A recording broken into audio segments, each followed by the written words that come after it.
الرحمن علم القرآن خلق الإنسان علمه البيان الشمس والقمر بحسبان والنجم والشجر يسجدان والسماء رفعها ووضع الميزان ألا تطغوا في الميزان وأقيموا الوزن بالقسط ولا تخسروا الميزان والأرض وضعها للأنام فيها فاكهة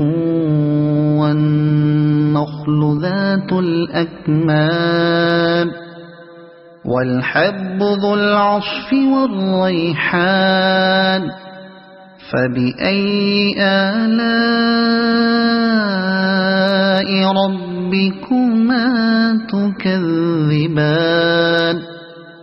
خلق الإنسان من صلصال كالفخار